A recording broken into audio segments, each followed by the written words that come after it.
All right. This is Brendan Stacy with Let's Wine with Brendan Stacy, and we're back for another special episode. We have Scout with us again. He was the poet that was with us a couple episodes ago, and he's agreed to come back and talk about books and music and different things since he's young. How old are you? 21. Oh, he's younger than I thought he was. Me too. Oh, wow. I've been telling people you're 22 We'll be in May. in May, so Okay. he's Almost almost 20. I'm almost 22. there. 21 and 11 months. All right, you are 3 decades younger than we are. And a lot comes out in 3 decades regarding books and music and All of it. all of it.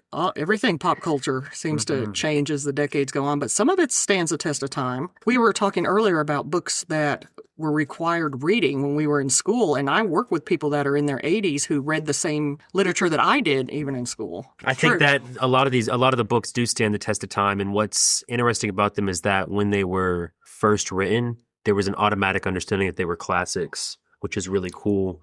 Like The Scarlet Letter, Nathaniel Hawthorne's book. People read that and they automatically understood it was a classic, and it has stood this test of time. I've read that for my required reading, and I know that my teacher talked about how it was her required reading in 11th grade, and it's because it has to do with like humanity itself and the human condition. And I think it's interesting that pop culture is even more so than a collection of contemporary understanding. It's a reflection of just the feeling of human understanding within a specific culture. So even though The Scarlet Letter is from a very specific era in time, talking about a different specific era in this unique kind of tragic form of living, it still holds the feeling of American human understanding, where there's great bravura of pride, and there's also great tragedy and sadness in being a human that lives within America. Okay. You went deeper than I ever would with that. That's for sure. I know. I do see it Did standing. you feel that? Yeah. Well, I actually look at it as the townspeople, all the judgy ones. Yeah. Yeah, and that, I mean, we're like that now. You know, we Yeah. watch these reality shows and different things, and the minute somebody's cheating on somebody or they're married and it's happening, you know, we're like, ooh, it's on now. But I mean, I don't feel like that has changed so much. You've read The Scarlet Letter, didn't you, Stacey? No. The whole thing, the letter's an A for adultery.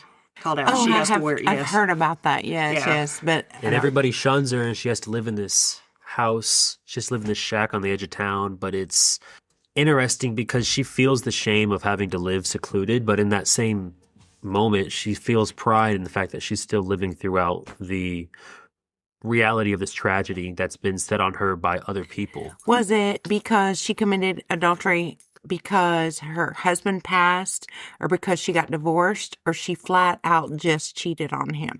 Do y'all know the answer to I think that? if my memory serves, she was playing around with the married priest. Well, okay. Because, I mean, one of the things that in biblical teaching, it's like once you're married, that's your person for life. Even divorce is adultery if you remarry or sleep with another person after divorce.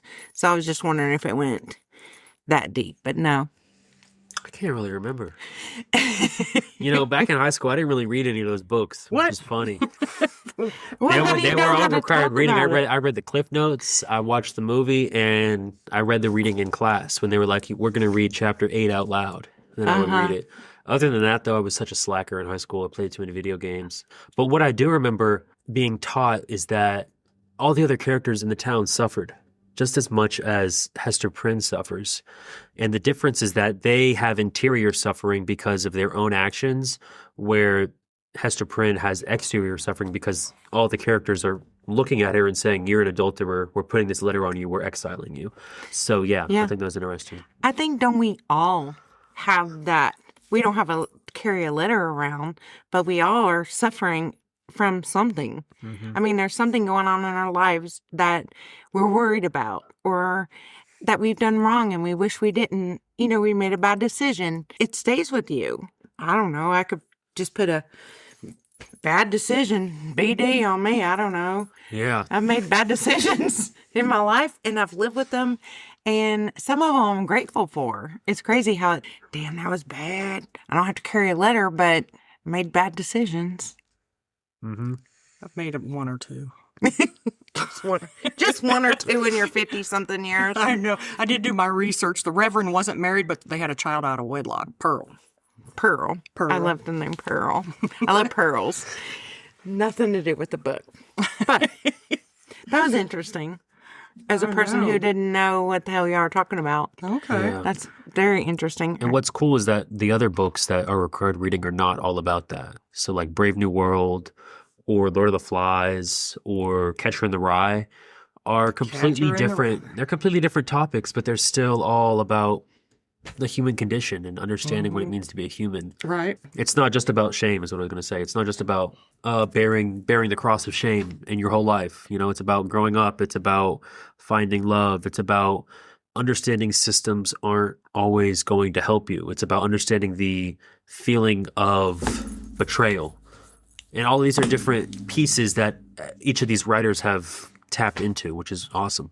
It's funny that horror was always my favorite, but my favorite book is To Kill a Mockingbird. That's one I can read and reread. Mm-hmm. I know. I love that one. I like you that ever- one. Yeah, the characters are so dynamic, and I don't even know what to say other than individual. You know, you can read the whole book and just think about Scout, or you can read the whole book and just think about Jim, or you can read the whole book and just think about Boo Radley. Mhm. And every single chapter still pertains to just that one character while carrying on the entire narrative. It's really surprising how expansive the book is while still having such individual characters within Right. it. That's probably one of the only books that I can actually say that I was actually happy with the movie. I mean, haven't it's an seen the older movie. movie. It's really good. I want to see the movie because I'm not reading the book. I want to see the movie. Okay, there you go. I know Lord of the Flies is about to be a series. I think on Netflix. What? Yeah. Surprise. I don't know how well that book is so, in my mind, that book is extremely subjective. When I was in ninth grade, we had this drawing assignment after reading Lord of the Flies, and it was like draw each of the characters. Really? And the main thing the teacher taught us or showed us was that all of us drew Piggy different, all of us drew Ralph different. And it's like every single character is a different person in our mind. And the reason why is because it's the character traits that matter more than how the person looks. I agree with that from 50 Shades of Grey. Have you read or seen? I know about it. I've never read or seen it though. That's the one I think every woman our age, I read all of them. Is it worth it more than just the BDSM? Is there like a story within it? They're sort of, but I felt that's one of the ones that I didn't like. And I felt like maybe in me, I was like, anytime another sex scene came about, it's like they were so repetitive. Next, I start flipping pages. I liked that. See, that's what I didn't find. I liked how kinky they were. I liked all the things, but that's one of the ones where I had in my head, because I've read those books and watched the movie. Yeah, that it took it to, it kind of See, took it I wouldn't away. watch the movies. It creates an objective view of something. Yeah. And if that I- view is different than what you have in your mind, it's And I might take this out later. Reductive. When reading the book, like I actually had orgasms. Watching the movie, I did not. really. That's my, I know. That's one of the things I want to do as a writer is create writing that causes orgasm. And when I am writing, like how close can I get to an orgasm while I'm writing? Because it's just your mind working, you know? It's like Yeah. how far can my mind go to satisfy And the I'm body? not a Without losing reader. focus. Yeah. And I'm not a reader. That's the crazy thing. It's like reading to me is not as important as it is to y'all. Yeah, That's awesome to hear. It's a my thing. writer friends, yeah, they're like, no, you can't do that. Oh, it's a thing. Well, it's happened to me. I guess now I have Which to means leave it's it a in. thing. Now I have to leave it in because we talked about it being a Yeah. thing. Have you know, ever done that from a book that you're reading? Feels so intense, like you cried. Okay, that's what I was going to say. And it is rare a book makes me cry. A movie will, but books don't. But I've had two in my lifetime that have. What? There's Odd Thomas is one, and the other is, I'm embarrassed to say, Say beaches. Marley and Me.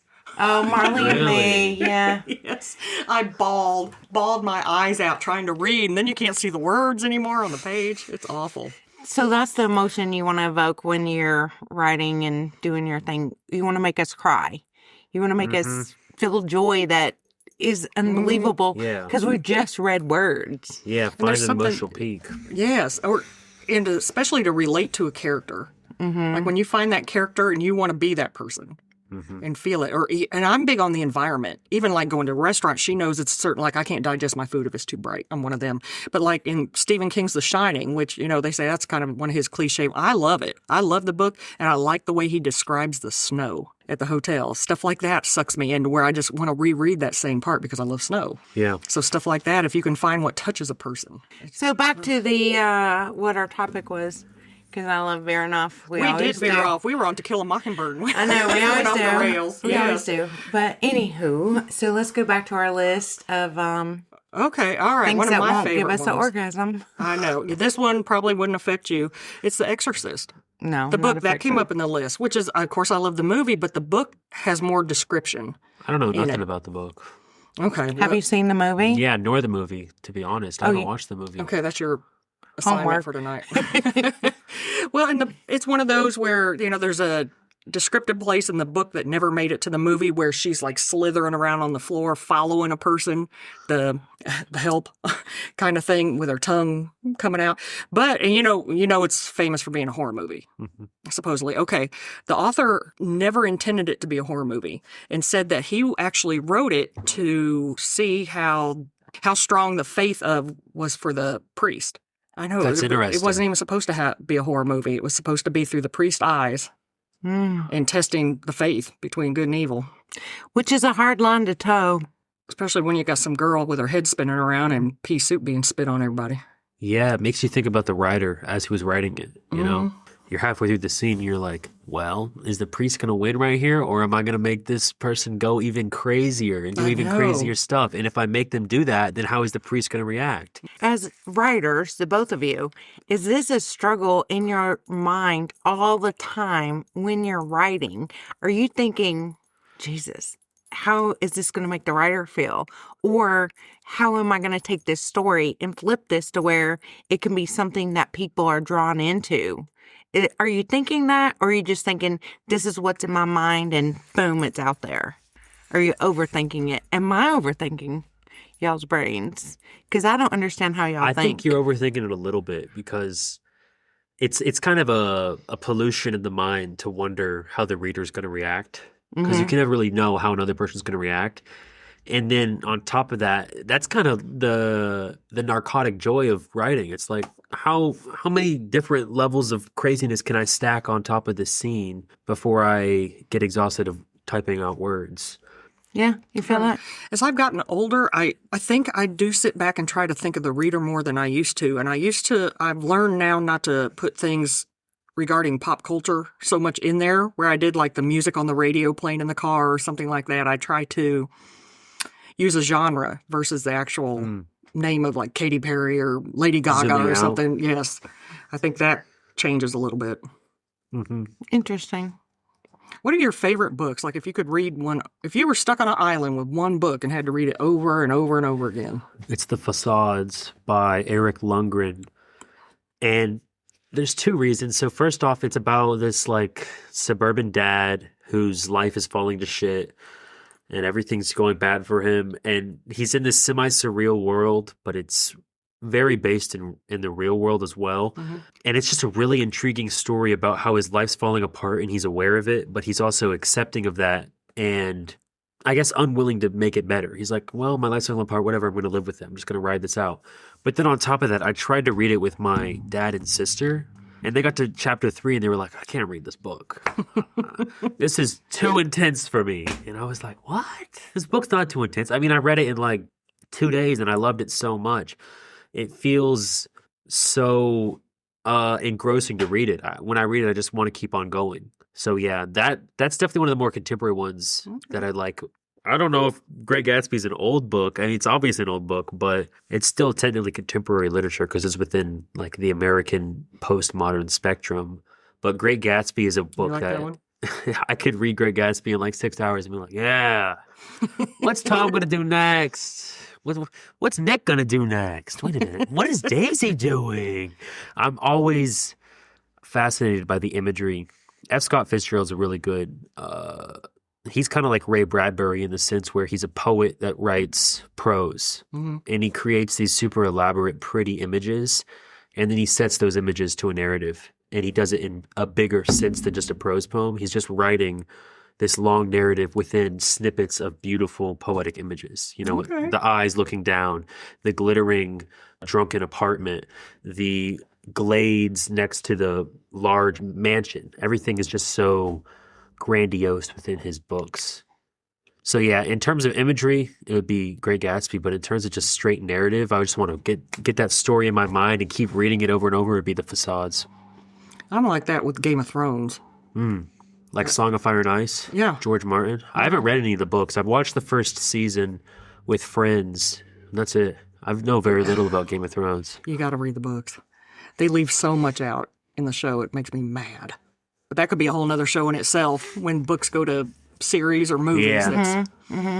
I know that can be very upsetting, but I get it. I mean, I get that there's a time period or a timeline that they have to kind of fit a story into. So then storylines or characters that I loved all of a sudden get plucked out of there. Is there a book that you've read that just like blew your mind, and then you have watched the movie and you're like, no, you were appalled because that movie was so bad compared to the book? There's the opposite. Okay. So my favorite movie really ever is The Object of My Affection, which is this trashed out late 1990s movie with Paul Rudd and Jennifer Aniston. see that one. Do you know about it though? Yeah.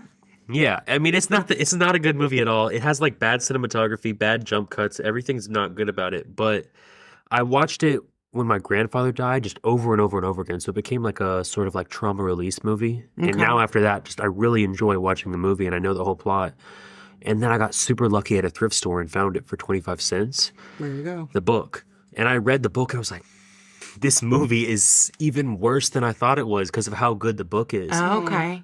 So in The Object of My Affection, Paul Rudd's character is gay, but he moves in with Jennifer Aniston's character, who's straight and is dating and has a child with another person. Yeah. Okay. But Paul Rudd's character, the gay one, actually falls in love with Jennifer Aniston's character in really just a platonic, like, I'm such close friends with you that I'm in love with you sort of way. Mm-hmm. And then there's this third character named Paul, not Paul Rudd, just a Paul, who is actually gay. And Paul falls in love with Paul Rudd's character. And then it's like, well, I'm going to choose the gay person over the straight person because I'm gay and I like this relationship more than you who are having a child with this other heterosexual person. And in the movie, it's done super sloppy and it's introduced bad. And Paul's character is, number one, ugly. In the book, Paul is super handsome. Like the description is handsome. Okay. You don't even have to like have a type to understand how handsome the description of Paul is in the book.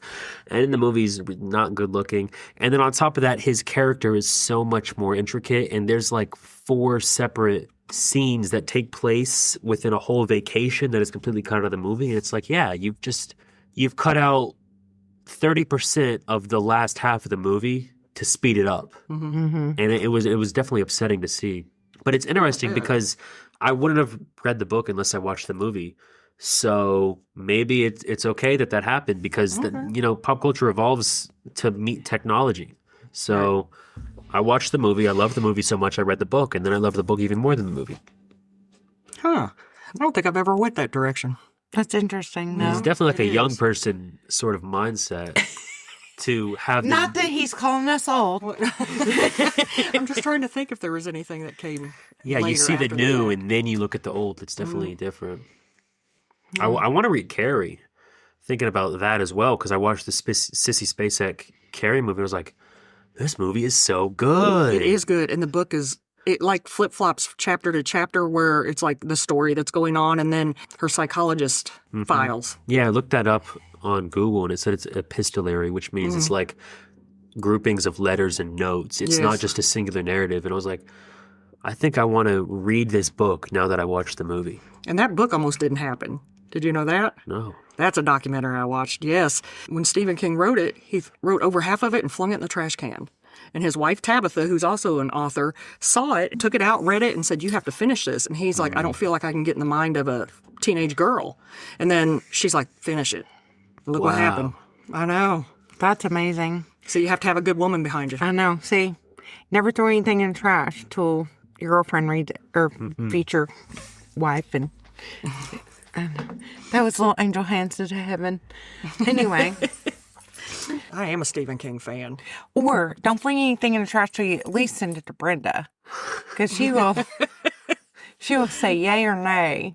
She'll be honest too. So In terms of Stephen King, do you like him because of his horror or his writing or because it's so, there's like a distinction between thriller and horror. Yes. Is that a thing to you and Stephen King as well? Well, most of his books to me are more horror, or my favorite ones. I think with him, what started out, the first two I read by him were Tommyknockers and Carrie. So then all of a sudden, it's fueled. I'm on it. I have to read everything I can get my hands on of his. And I know a lot of people, and I'll take heat for this one, their favorite is The Dark Tower, which is probably has more thriller parts to it, where it's not I don't know my favorite. anything about The Dark Tower. Never even heard of that. Well, you'll be on it. You'll be Googling tonight. Yeah. Amazon. Start ordering books. Yes, but I like the ones like Under the Dome is one. I think that's one you might actually like, where this big thing just comes and cuts this town off. In the opening scene, I get goosebumps thinking about it. It's a little squirrel. Or See, she chipmunk or felt something. just running around, and all of a sudden, bam, it gets cut in half because that dome gets dropped. And, if you're in its wake, that's the end of it. And here these people are in there now. There's no way to get food into them. They have to start rationing, and they kind of start turning on each other kind of thing. So it's one of those stories. Of course, I like The Green Mile. Did you ever see that movie? I didn't know that was Stephen King. That movie is Tom Hanks. that movie is ridiculous. You I don't like hadn't it? I hadn't read the book, and I watched the movie while drunk with one of my college roommates, and I was like, "What the? What?" Go back and watch it sober. Because like his soul came out of his body. I was like, "Wait, this is like science that made fiction." Me cry. That one made me cry. I thought it was a very it was supposed to be like a realistic Southern crime drama movie, and then it went science fiction, and then I was like, wait a minute, I'm not even watching this movie correctly.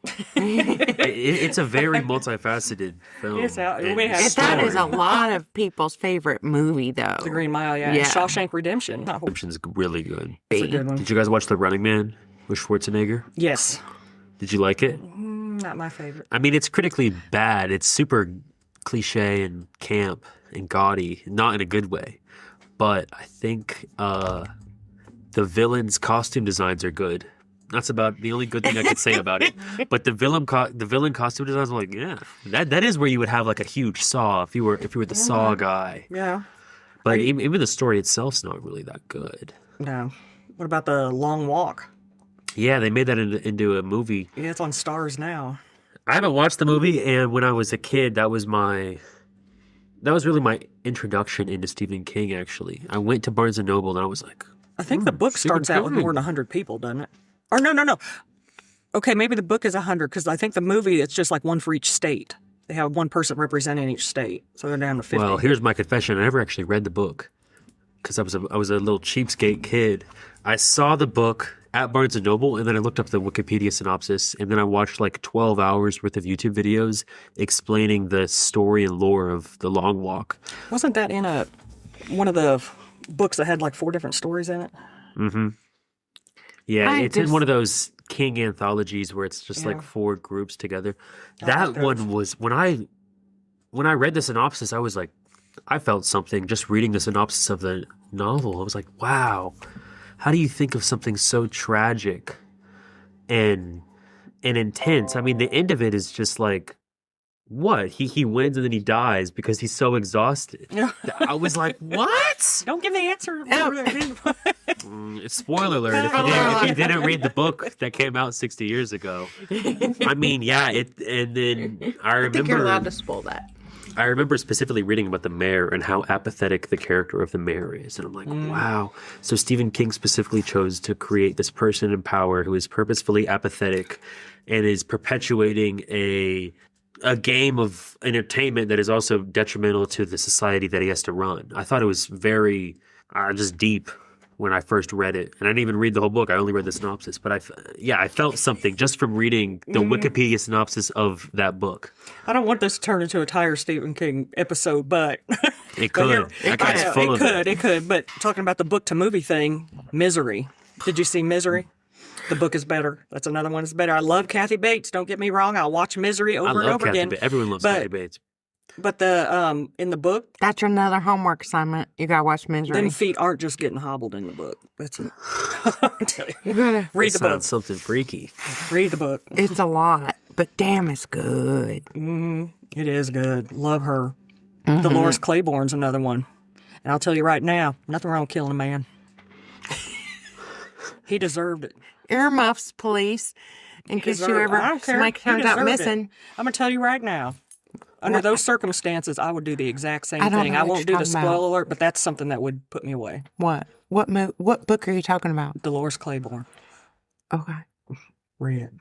I probably won't. You have to Watch tell the me later. movie. There's Okay. a movie. There's a Kathy movie? Bates I need to again. read Yep. more Stephen King. It's more Kathy Bates. I've read, what, Joyland? Good one. That one, That's a quick read. yeah, the ending of it, I was like, you could have done. I actually liked who the killer was in Joyland. I was excited that was the killer, but I was like, you could have done a little more, I don't know, pizzazz in revealing it. I think he's good at like really building up characters. Hmm. And also building up unimportant characters Yeah. to make them seem important. And because he does that, you as the reader, you just choose, yeah, that's an important character, and I'm going to think a lot about them. There's times they're like unimportant and they'll pop up again later. It's like, oh, I forgot about him. Yeah, that's what's really awesome. Yeah.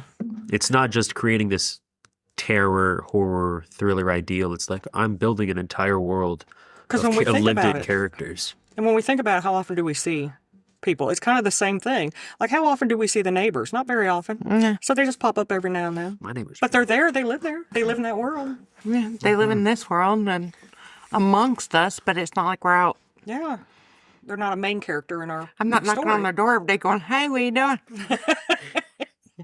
I mean, I do that to your door. You're my neighbor. I know, technically. But I go weeks without seeing you. I don't know what the fuck's going on. You know what I'm doing. I know what you're doing, but I ain't seen you. You're just a character that pops up once in a while. And I work the same days every week. Every week. Mine don't change. That's you. Which I Anyway. get it. Anyways, I said my favorite movie. It's Object of My Affection, or yeah, it's Object of My Affection. Okay. What are you guys' favorite movies? Brenda, go. Rocky Horror Picture Show. Yeah. I'm more shallow. I love The Hangover. What? That there's no way that's like a favorite. It is her favorite. How many times have you seen it? I know. I start laughing before things happen because You I have know like a it's coming. crush on one of the three? I want all of them. Even Ed Helms? Yeah. Well, duh. Yeah. even him. And He of course, is pretty good I in mean, that. He Zach is a dentist, Galifianakis yeah. is my guy. He like- And yeah. when I was younger, it was As Good as It Gets because I love Jack Nicholson. I haven't seen Anything he can ever do. It's Helen Hunt and Jack Nicholson. Anything Jack Nicholson does, I Oh, love. yeah. I'm You a- think he's a good looking guy? Jack Nicholson. Now. that. Now, no. I mean, I never thought he was. He's my man He's crush. grizzled, you know? He's my man crush. I look at Nicholson, I'm like, he Back in the day, probably look at him when he shot a was man. 40. He's back in the day. He's my man crush, and even now, if he came in, we'd talk. But We'd talk if Jack Nicholson showed up here. we're gonna talk. I hear he's an ass, but I'm sure. but I don't want to be his friend. I just want to. He entertains me. That's what back way back in my much younger days, I was a NASCAR fan, and Dale Earnhardt was my I have his hat. One of his hats. yeah. I have memorabilia. I wouldn't know any He of those was people. Anyway, That came up. he was one of my people who I was a fan. And everybody's like, oh, he's such an asshole. Oh, he's such an asshole. I don't want to be his friend. He entertains me. That's what I wanted. He raced hard and his heart was in it. Mhm. And I felt his heart. So he was doing something he loved. She felt his heart. His Earnhardt. I felt That's what I felt. His You can wait on Earnhardt. that. I know, I love that. Anyway, I felt it. And so I loved him. I was a fan of his. I didn't want to be his friend. I'm a fan. So that's all I'm saying. Hey, before that, you're going to even think I'm more shallow. You'll never guess. Wayne's World. What? Mike Myers? Yeah. Really? Okay, I can see that. Waiting for one. him. Yeah. Did you like the second one? I think the second one's better than the first. I was just hooked on the first. And the girl in it, I mean, she's Funny you just, say that. And in the end of the second one, they go hooked in right at the end, you know? Yeah. And it's like funny because all the characters are looking you in the face in the camera. They're like, you just watched this shitty movie for 2 hours. Yeah. That's what they're saying. Hooked in. It's You like, just did it. wow, Yeah. dude. It's a really And I wasn't stoned. I was sober. watching Wayne's World sober. Yeah, not stoned. What's his name? Dana about that? Carvey? That's ridiculous. I know. So I'm I didn't know that about very him. shallow. But as good as it gets, it's good. As far as movies go, Okay. I like to laugh. I like mindless, obviously. Yeah. I like mindless Nothing wrong TV. with I that. like things you don't have to think about. Because I feel like the whole world, we think too much. Maybe that's why I don't like to read. Big fans of y'all's. But I don't like to read, to be honest with y'all, because it's thinking. You know, the one thing I hate about reading is how long it takes to get into it. Like, you'll sit down and read a book, and then you get 12 notifications on your phone, and then somebody downstairs is talking to you. And then you think about the thing you were supposed to do 30 minutes ago that you didn't do. And then you think about your schedule for the next week, and it's like, okay, You gotta stay on 45 that minutes phone. have passed, and I'm still on page 3. You have to read for a long time before you can, like, get in Shut the the phone zone. off. Or the worst is Scotty is stuck on the show. He keeps recommending, he wants me to watch, he wants me to watch, he That's wants me to good. watch. And I've watched the first What's the show? episode. One's Peaky Blinders. And the other one is the worst thing that ever happened or something. No, that's not it. And both of them, Something very bad is going to happen. both of them, the first episodes are horrible. It gets good though. So it's like when the first episode to me is not good, That's where they put all the money, you I don't know? want to watch it again. I know. Like, why would So I good. keep going? If you believe in soulmates, But you if will watch other it. people didn't tell me, you got to keep going, you got to Gotta keep keep going, going. then I wouldn't want to. Gotta keep Because if going. I'm just watching it all by myself, Did you look it as up? I usually am, I don't want to keep going because the first episode sucked. keep going. I was like, ugh, That one why you do gotta I keep want to keep watching that? because the payoff at the end. on But that one. what if you weren't here to tell me that? Well, we are. Me and Scotty both. I agree with you. There's a lot of stuff like Snowfall and Breaking Bad and even Game of Breaking Thrones. Bad is People are like, it's so good. I'm like, man, I'm on episode 6 and I'm bored. See, I watched Yeah. the first season of Breaking Bad with my daughter, and I got out of it. There was something else on at the same time. And back then, we didn't have all the streaming stations. When that first came on, we were living in Lake Wales. And I don't know, I just didn't bond with any of the characters, and I just gave up on it. That one gets that was, good. That was one thing, like, Skylar, people were like, if you don't like it, just look at Skylar's character and you'll think a lot about it. It's like, I don't give a shit about Skylar White. And I don't give a shit about Walter White. And I don't give a shit about Jesse Pinkman. Like, these 3 characters are all unlikable people that are making bad decisions over and over again. Yeah. That's how I felt about Breaking Bad. But then everybody says, no, it gets good, it gets good, it gets good. I liked it. When she talks about like some mindless stuff, though, do you feel that certain movies will draw you to a time in your life? Of course, your life is still shorter than ours, but that brings me down to like the 80s movies and just hearing the opening credits and the music like Pretty in Pink and Breakfast Club and Ghostbusters and all the goofy movies that came out then, Back to the They just Future. suck you in. Yes, it makes me think of high school.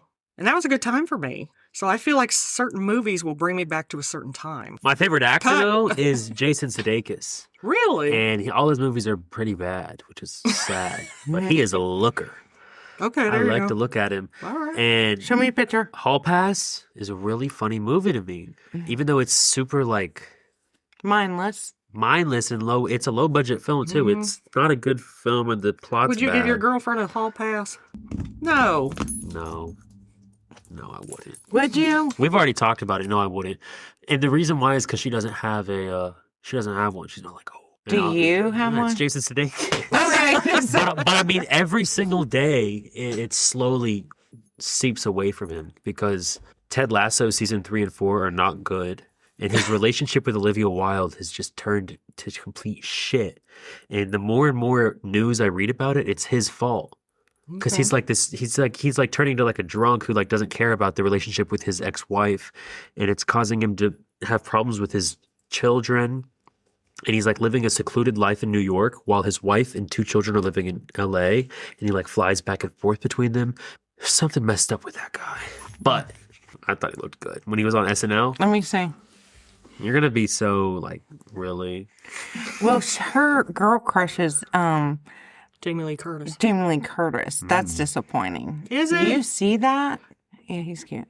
You see the girl crush in Jamie Lee Curtis? Yes. No. She's like Ellen, but cool. Yeah. Yeah. I'm outnumbered. Let me see. Show me a picture. Yeah, totally. I love her in Scream Queens. That's the one. Yes. Scream Queens is good. That is good. Scream Queens is She'll have hilarious. to be your grandma in that picture. There. She's a grandma. Great grandma. She'll have to be his I grandma. love Scream Queens. Who was in that? It's like Glenn Powell before he got famous. It's got Man, that's a funny flick. One modern actor that I have a semi-fascination with is Ryan Gosling, because I feel like he is the next step of pretty face with no background talent. But in the same conversation, a lot of the characters he plays are purposefully like null or non-emotional, I guess. Like his character Ken in Barbie and his character in Drive, and in some ways his character in La La Land.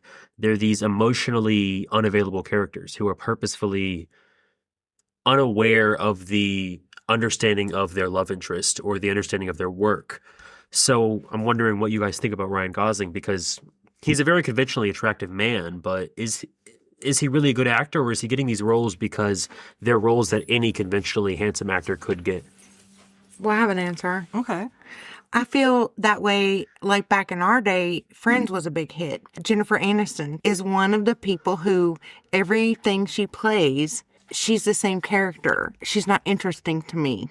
I don't see anything interesting about She has her. a face that she makes, and she makes it in every movie and every role she plays. Yes. And that face, it's a really good face. But it's not giving me new character face. So maybe that's what he's doing. He's the same, and maybe it's because there's no different face to make.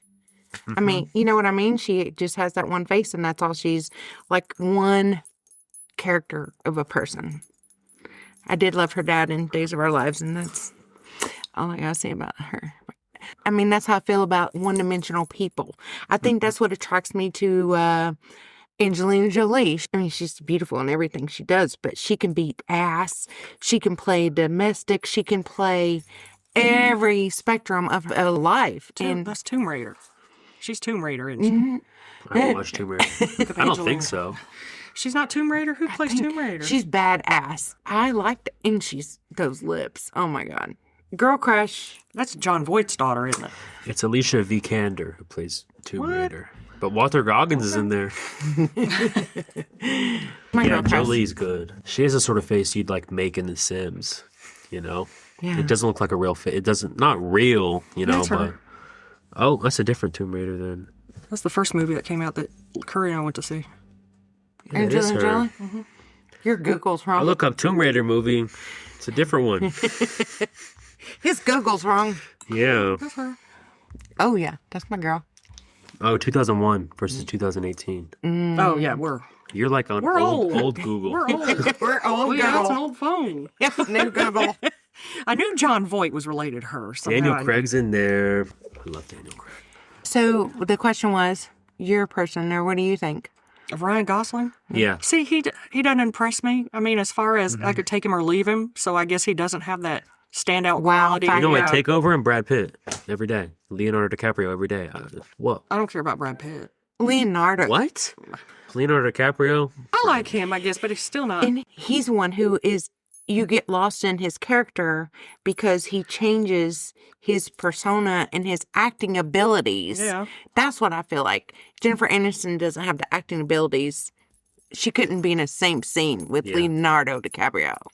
Jennifer Did you Aniston couldn't do The Revenant and What's Eating Gilbert Grape. No. I was just going to ask about What's Eating Gilbert Grape. That's a good one. Titanic, even. I think that's where I fell in love with him. Fell in love with him. Well, not really fell in love with him. Growing Pains. He's looking now. He's I like, what? know. He's It's like, Growing what? Pains. Titanic? Is that the first time you ever saw Leonardo DiCaprio? Is in, of course. He was younger than What's Eating Gilbert Grape. I think that came Yeah. before Titanic, didn't it? What about I saw Johnny that Depp? later, though. How do you feel about Johnny Depp? I've only really seen him in Pirates of the Caribbean. And I love him in that because I love Pirates of the Caribbean. 21 Jump Street. Edward Scissorhands. Oh, he's good in that, Oh, actually. you saw that? Edward Scissorhands is funny and super well shot, and I love the aesthetic of it. The Tim Burton Yes. aesthetic in live Yes. action. Oh, Yes. I was surprised at how good it crossed over because like what is it? Nightmare Before Christmas, Paranorman. What's another one? Whatever. That cartoon, gothic, dogged Feel. out Mhm. aesthetic. How do you turn that into live Live action? And he did it. He did it really, really, Wow. really well. Johnny Depp is definitely one of those people you can't take your eyes off. mhm. When he's in a scene, he steals it. And it's not because he's sexy, handsome, jaw dropping. It's because he's a really good actor. Yeah. And he's like alluring with how well he delivers lines. Mm-hmm. I even like him in Secret Window. Girl, I watched his And that- court case and I was like, I can't take my eyes off of him. I don't condone anything that she accused him of or whatever, but anyway, I he could was found take him. innocent. You know what they But were I saying? They tell were him, "Bring saying it." Amber Heard was like lying about a lot of stuff. And when they released more information, she was actually in the wrong. You know me, I'd be like, come on, Johnny. Try me. I know. All right. Well, we've had some talks about books and things and went off the rails to movies. And I think we've had a pretty good time. Absolutely. I mean, we could go on and on about Stephen King. That could be a whole nother show. We could go on and in on with itself, Stephen and King. And movies and- we could go on and on with Scout. This is, I I mean, know. one of those kids who, you have it, buddy. I hope. I know. Thank you. I'm excited about the feedback that you heard from your first episode that you did with us. It confirms that Brenda and I are exactly right. You got a lot of hits. And people just personally coming up to you who are just fans of the show and saying, hey, I heard your episode and it was amazing, and encourage you to get your own podcast. Look, it's a computer and a microphone. Yeah. That's it. I'd listen. I would too. We'll name it. Do your photo shoot. We're here Tiger for Monkey Podcast. Tiger Monkey. We're Tiger Monkey. That's right. Tiger Monkey. But until he gets his own podcast, we're going to wrap it up on Let's Wine with Brenda and Stacy.